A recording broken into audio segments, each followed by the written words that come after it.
spot in New Orleans? Yeah, I think an interesting spot because I think Tulane probably thinks it has the best roster in the now American, not AAC, in the American, even before he lands there. But as you guys were talking about, they just did we're just going to grab every quarterback we can and try to see which one sticks.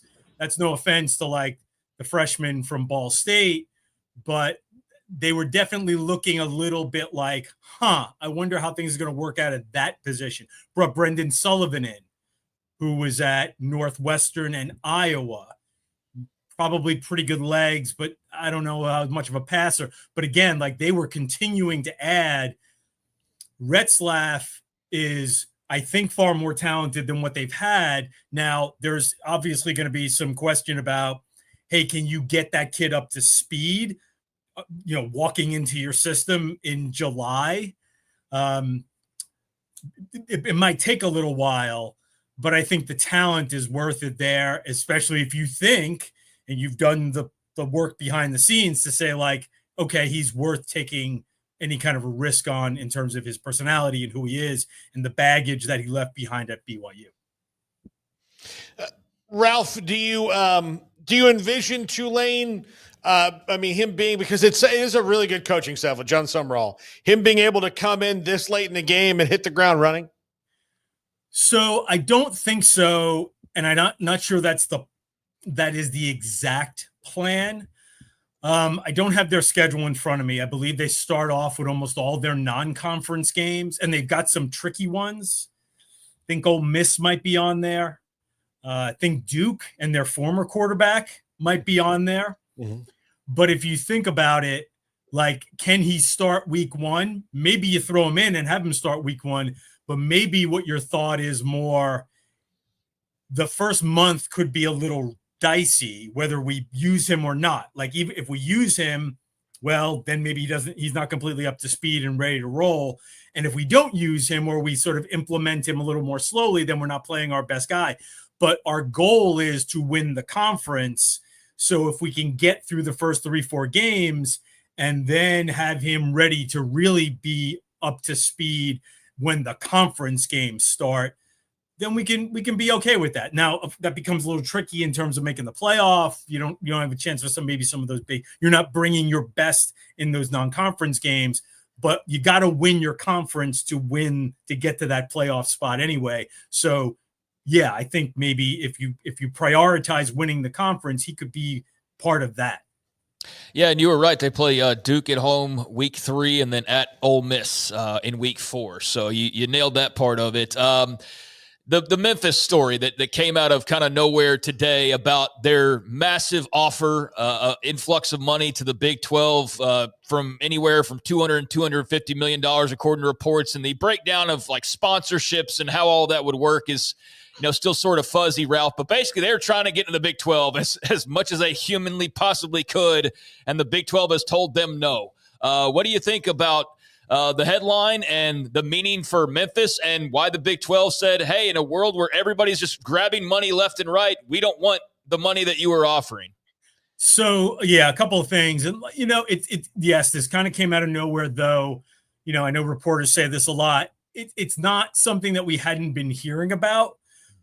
I think it didn't become operational until more recently. There was this idea that Memphis was trying to, SMU their way into the Big 12, basically say, we'll come in for nothing. So, take us that for that reason, and plus have a little something on top in terms of bringing some sponsorship deals. Here's the thing. So, I know $200 million sounds like a lot to us guys, but if you start looking at that over a 5-year period, split between 17 schools, you're talking about $2 to $3 million a school. Again, I'd take that. Like, $1 million here, $1 million there. You're almost talking real money, right, guys? Like, but in the grand scheme of things, that's not really moving. I don't know if that's really moving beyond, like, really pushing the envelope for some of these schools. You're also looking at hey, we're living through the transition of some of these American schools in the Big 12 right now. And it's a little hard, right? Do we want to bring in another school that's going to need 2, 3, 4 years to get up to speed, right? The first couple of years, other than BYU, the first couple of years of Cincinnati and UCF and Houston, football wise, not basketball, but football wise, have been a little rough. So now you assume Memphis is going to have to go through that transition. I think there's also another part of this, and it speaks to sort of like what's to come. And I do think schools are now looking at this and saying, well, wait a second. In 5 more years, there might be something different than what we have now. Every time I'm on this show, I feel like I bring up the term Super League, right? Yep.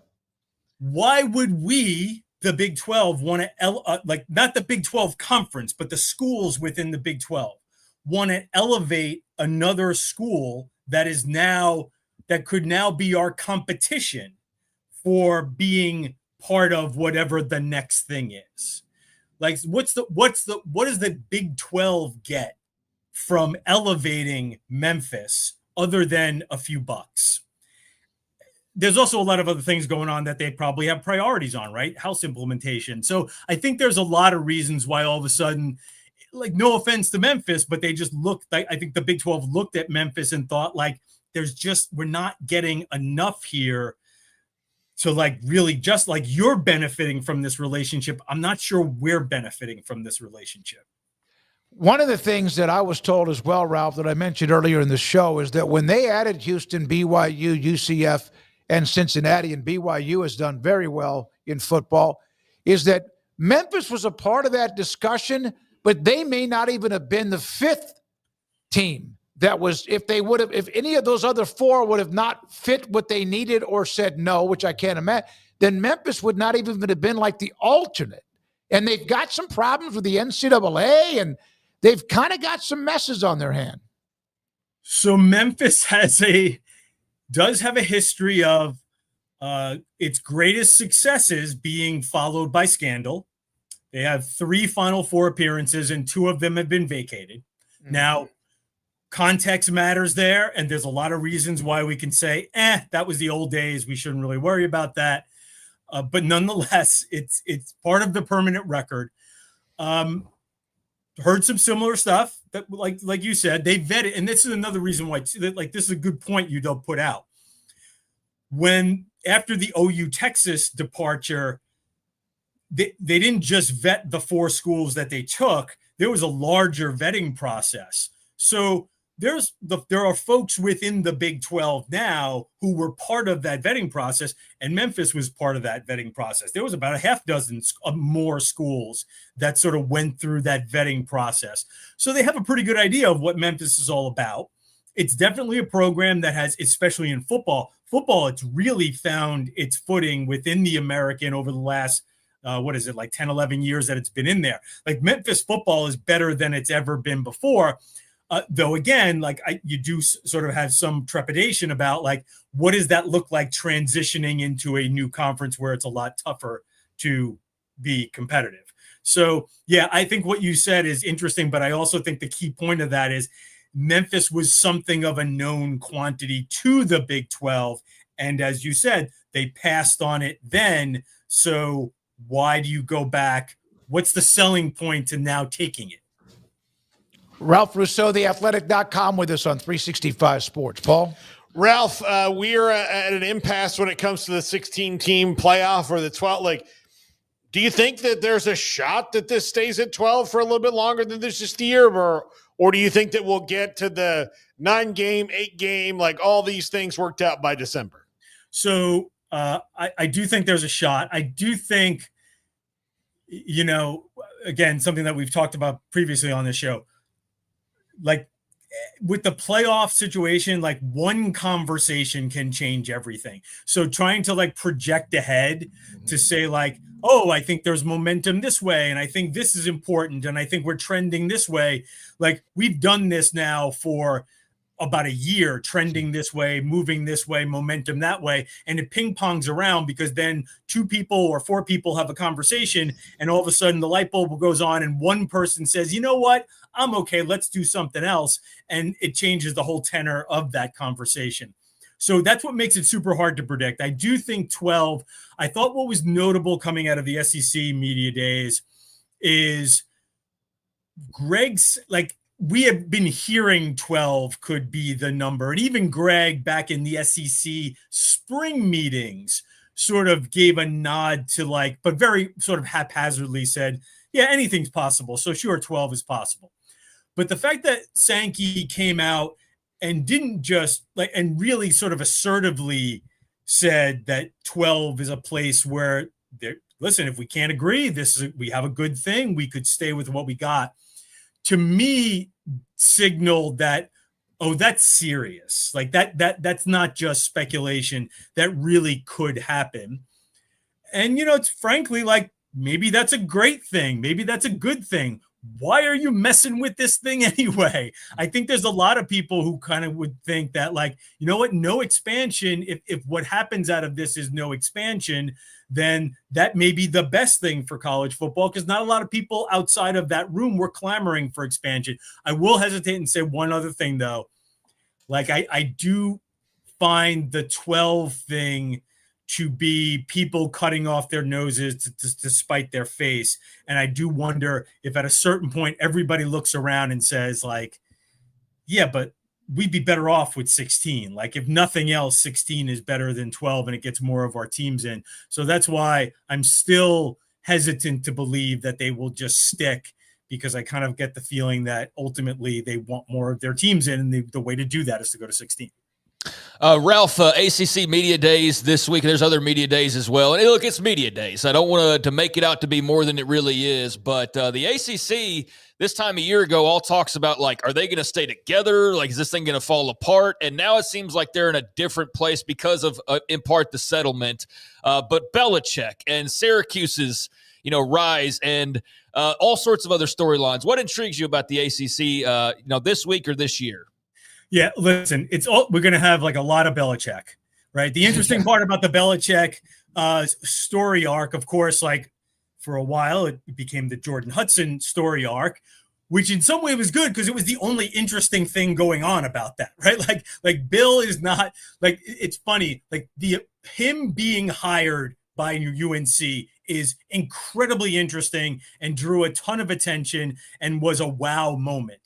But this is not Deion. He is not Coach Prime, right? So once the hiring part and the shock of it came, we sort of forgot about it. Like, there was no story until the story came up, the related story with him and his girlfriend. Once the season it becomes a story again, because now we're going to see, will this actually work? Like, what does a Bill Belichick team look like in college? And can it win some games? And can it beat TCU? So that's the most fascinating thing within that conference. I think what happens at Florida State in terms of, ping-ponging from 12-0 to 2-10, where do they land in the middle here? What does that mean for Mike Norvell's future? By the way, they would owe him $60 million if they fire him. That doesn't seem likely. So, there's a lot of possibilities going on at Florida State. How does that bounce back? I think that there could be some very interesting, depth in that conference with Georgia Tech and Louisville being interesting teams. Duke kind of going all in, though I don't know if they're a conference contender. And, right at the top, it's Clemson trying to reclaim a spot, not just at the top of that conference, but at the top of the country. Right? Can Clemson again be a national championship contender, not just an ACC contender? Timothy Vermeer in the chat room. It's interesting. Ralph said, look into the futures 4 years from now, which you did. And that's when, like, the next time TV starts to get serious again and whatever else, super leagues, etc. Could you imagine the Big 12 with who they are today back at this time 4 years ago, when Texas and Oklahoma story broke, they were leaving the SEC? Yeah, and that's it. Like, I think one of the reasons why I am always so hesitant sort of project into the future here is because there's like, it's like, I think we are lacking imagination, right? To wonder where this all might be going. When it comes to like, to bring it back to the Memphis story, like, I think one of the things that I think is probably a part of the selling point by Memphis is this idea of like, hey, if you lose teams, like what happens if so-and-so gets a promotion, or what happens if this team, like then you're backfilling. That's something of what the ACC did, right? They were worried about the future of Clemson, Florida State, and some other schools. So you bring in SMU and these West Coast schools to make sure you're backfilled. So I imagine to a certain degree, Memphis, and if you're in the Big 12, you might be thinking, do we need to do that? So, yeah, it's hard to imagine what the future might hold here, and which is, again, the reason why I am always hesitant to predict the future, whether we're going to have a Super League or a bigger Big 10, a bigger SEC, a Big 10, a Big 12 ACC conglomeration. You know, use your imagination. It's all on the board. I feel like it's possible. Yeah, there's no question. Paul, you got anything else? Ralph, great to see you, man. What was your final take coming out of Big 12 media days? Because it does seem like they're in a pretty good place right now. They got challenges like everybody, but, well, maybe not the SEC and Big 10, but they do have challenges, but it does seem like they're in a pretty calm, good spot. I think that's for a lot of these leagues now, but yeah. So I think the one thing the Big 12 is going for, I think there's alignment within the Big 12. Listen, I think everybody in the Big 12, if they got a call from the Big 10 or the SEC, would answer that call. But I do think that there is generally alignment, unanimity. Like, I think that's a league that has a pretty good idea of what they are, and all the schools look at each other and see a lot of similarities. That's good. Listen, their biggest problem is the elite end, right? Do they have a program that can sort of bust out of the pack and assert itself as a national championship contender? And I think whether that's just perception or reality, perception can be reality. I think that's the thing that the Big 12 is going to be fighting about. But in terms of like sort of being aligned and happy together and kumbaya, and, you know, I think there's a lot of that within the Big 12 right now. Hey, man, great stuff as always, Ralph. Thank you for giving us your time today. Thank you. Pleasure as always, guys. Thank you. Ralph Russo, theathletic.com. Oh, I should have asked him. Is he still there, Garrett? Is he gone? Is he still on? Still here. Still so here. I saw your note that you ran the Associated Press, the poll, for how long? And now you're going to get a vote. Is that right? Yeah. So for 20 years, yeah. For 20 years, when I was with the Associated Press, I was sort of like the lead administrator of the poll, right? Like, we don't vote at the Associated Press. Other sports writers vote. If you're an employee of the Associated Press, you don't vote. When I left the Associated Press to go to The Athletic, I was asked if I wanted to join the voter panel and be a voter for the first time in the Associated Press poll. So now, yeah, I've been spending a lot of my nights just like poring over a ballot, trying to figure out who the top 25 teams in the country are. And now, if people want to yell at me on Twitter because they think my vote stinks, that's actually true. I'm actually a voter, as opposed to in the past when people yelled at me and I would like, hey man, I just count them up. Don't ask me. Good for you, man. He finally gets to put his money where his mouth is. There we go. It's hard. I'm worried. It's very, very hard. Wear a bulletproof or dart-proof vest, because it's coming, Ralph. It's coming. Thank you, buddy. Appreciate it. That's it. Thanks, Ralph Russo, theathletic.com, with us on 365.